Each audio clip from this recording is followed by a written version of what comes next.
I'm one of the older baby boomers. It's nice that they've given me a fixed workstation. They've taken my seat away, which is really stressing me. If this is where IT and technology and design, property, FM all comes together in one meeting, then it's my job today, I think, to talk about the FM perspective on what the future of work looks like.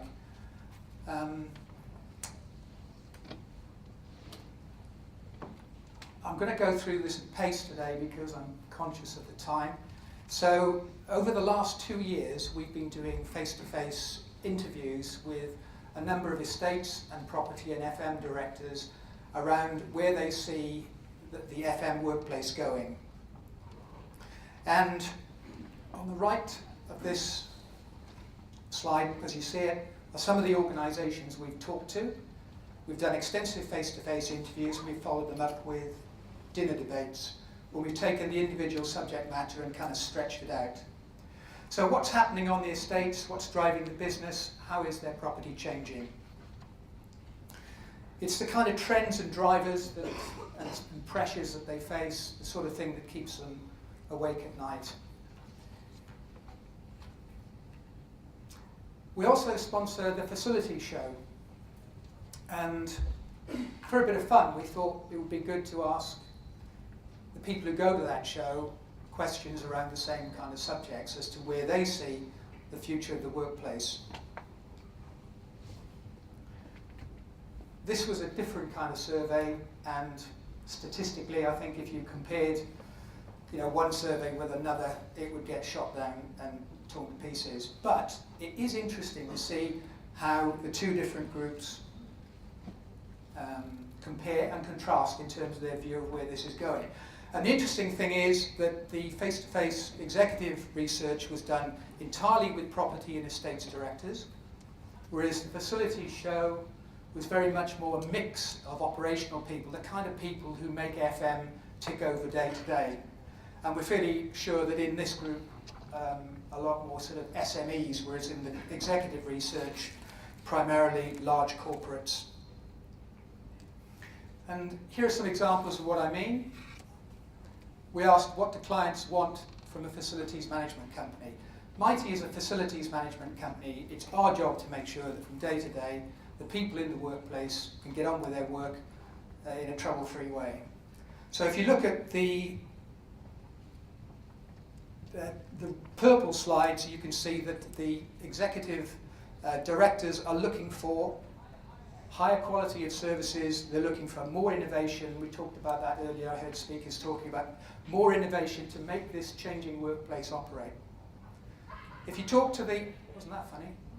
If you talk to the operational people, they're looking more around partnership. But the interesting thing is, where they do agree is that they need more strategic engagement. Facilities management needs to be more strategic.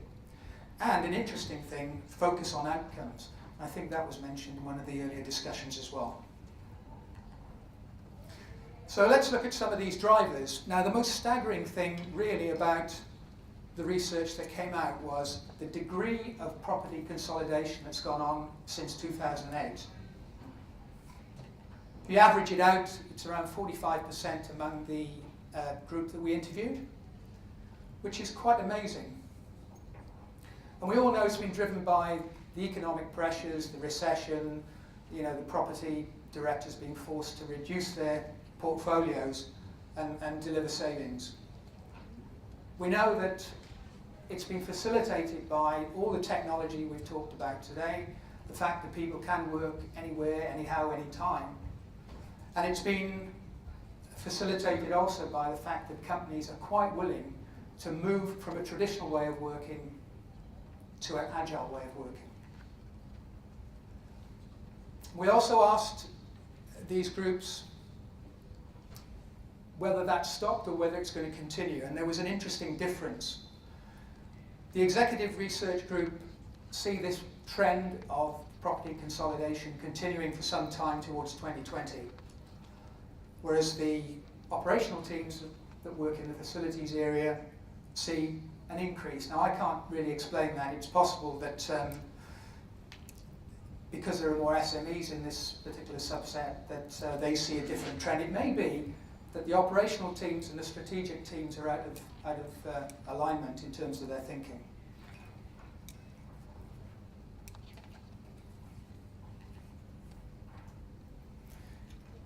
So talking of agile working, this was the other remarkable statistic that came out.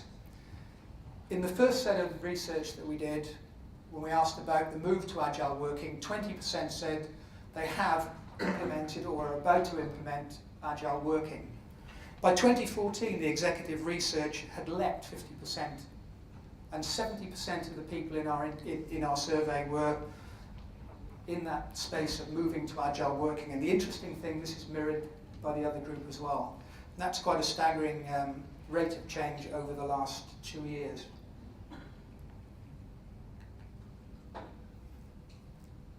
Now, there's been a lot of talk about the Internet of Things and big data today, and there's no doubt this will have an impact on the future workplace.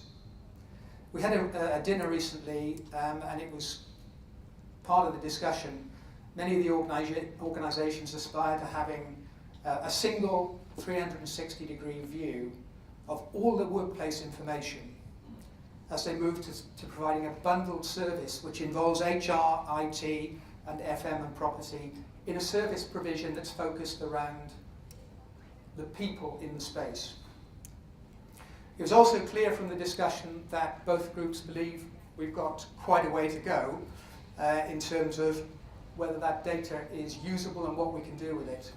And I think the current trend is we're good at getting the data that measures the operational and the tactical detail, so we know that the service provider is delivering on his daily requirements on KPIs and SLAs. But what we haven't got to yet is a strategic level where the data is being used, put through data analytic programs, and then used to decide what the workplace strategy will be. And there's a big difference. Now, energy and sustainability is only being touched on lightly today, but one of the things that came out again this year over the previous research was just how much energy concerns have risen in 12 months. And I suppose Mr. Putin and the Ukraine and everything else have had an influence on that. But the interesting thing I think about this is if you think about the costs that a business carry, you've got salaries, you've got property, and you've got energy, probably in that order in most businesses. With this downsizing, and if all the businesses are going to drop by 45%, 47% in terms of their property portfolio, with energy prices set to rise and rise and rise through to 2020, it's quite feasible, that for many organisations, energy could start to tip the point and become more important than property in terms of cost to the business. So those are the issues that came out in our research. What's the FM industry's response to that? Well, if the whole of the UK decide to downsize at the rate that those large corporates were, then I think it's going to be a very interesting future for the property market. And certainly for the FM industry, that's going to see our revenues halved. But the interesting thing is about agile working and the agile workplaces, it requires a different kind of FM, and I think we're beginning to sort of wake up to that at the moment. Agile worker support requires a very different mentality to sustaining a normal office. Space management is critical to optimize the space. M2M maintenance is what Bruce was talking about from Vodafone, when you have virtually every asset connected in some way through the internet to know exactly how it's functioning, whether it's malfunctioning, whether it needs servicing. We actually have mouse traps that tell us when the mouse is caught. But it does mean that instead of sending one guy to go all the way around the estate checking all the mouse boxes every day, he can just go to the ones that are full. Brilliant. That's technology. So it is a very, very different kind of working environment, I think, in an agile world. FM has traditionally been the invisible army, the troglodytes that come out after everybody else has gone home, clean the place, turn it around, make sure everything's working hunky-dory. Out-of-hours servicing is no longer the requirement in an agile workspace. A work desk could be used 3 or 4 times in the same day by numerous people. They expect it to be clean and tidy. They expect a concierge service. I think Zurich were talking this morning about the expectations people have around food. They want coffee on tap. They want IT. They want it now. They want everything now because the expectation is different to the guy who used to sit there 5 days a week in the same place surrounded by the same mess. It is almost like a business hotel, and the expectations need to be sort of serviced accordingly. So we asked the question about the utopia of Worktech, where FM, property, HR, IT and design all come together. And when's it going to happen? Well, the good news is for a number of these large corporates, a quarter of them think it's already here. And quite a large proportion think that it will happen within the next 5 years. That's the point I'm going to make. We had a dinner actually the other day, a dinner debate around one of these subjects. And of the 12 people around the table, 3 of the FM estates directors now reported into an HR director. So these workplace directors are being created. And it was interesting, I think the question that was asked this morning, my colleague asked last year, is how many HR people do we have in the room? 1. And it was the same answer last year. I don't know if it's the same person.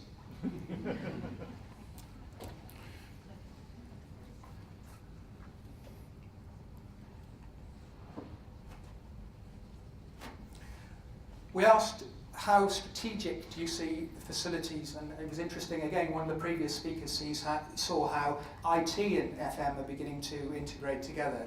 And of course, being FM people, we think we're going to be very important as part of this changing workplace. But it's at both levels. People think, probably over 50% in our survey think that FM is needing to step up and take a more strategic role in the modern workplace. And that's interesting because if you think about it, the data I mentioned earlier that decides whether a building is being occupied, how energy efficient it is, which is the most costly to run, all that data feeds through the FM kind of databases and through the CAFM systems that they operate. So I think there's a big role to play in terms of that cooperation, using the expertise of the FM people to make strategic decisions around property. But I think we can't work in silos. That was the other point made earlier. All these disciplines have to work together in an integrated way, right across the piece. And I think that's beginning to happen, as I mentioned, but the next step is to integrate in a vertical way, so that this strategy is connected to the overall business strategy, and the property and the FM strategies are aligned with what the business wants to do and how it wants to deliver.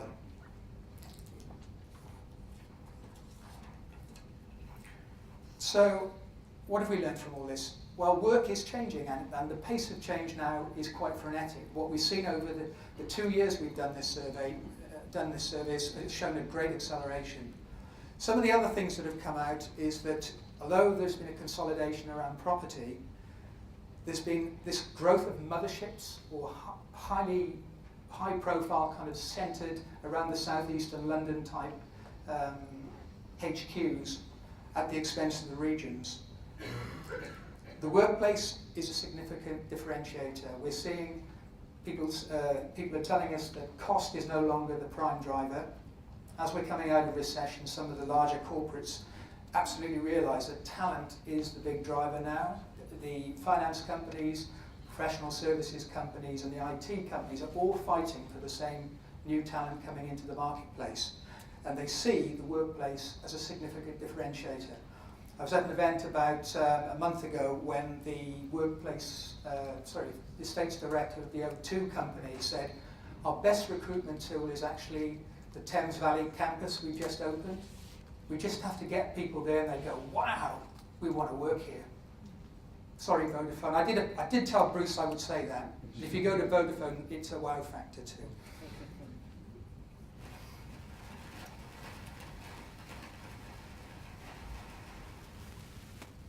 I mentioned that agile working needs a different kind of service. And the role of the FM provider has to change going forward, and we're already seeing this in a number of the contracts that we deliver. The focus is on the people rather than the premises, and you know, that's a kind of light bulb moment for the FM industry, because we're called facilities management. You have to ask the question, actually, is that name becoming obsolete? You know, if we're focusing on the people and looking after the space that they occupy, it isn't about the buildings, it isn't about the assets or the heating or the lighting and everything else. It's actually what makes that group of people work more productively to deliver the profits for their organisation. Simple as that, really. And I think the other aspect of it is around the way the contracts are structured. And instead of looking at KPIs and ticking boxes and this toilet's being cleaned today and da-da-da-da-da, it's all about the outcomes, and the outcomes are not linked to the service delivery but to what the end users want. And so we're seeing a much greater increase in things like the Leesman's index and customer satisfaction surveys that say, you know, are these people happy in their workplace? Is our support service enhancing what they have to do on a day-to-day basis? So as I said, the future is about supporting the people, not the buildings in which they work. It's going to be a very, very different workplace. There is a full report on some of the points I've sort of rattled through today, which you can download. There should be one in every one of the bags that were handed out at the beginning as well. But if you've got any questions, I'm on the stand for the next 2 days, and I'd be happy to talk through any of the detail. Thank you very much. Yeah, thank you very much indeed.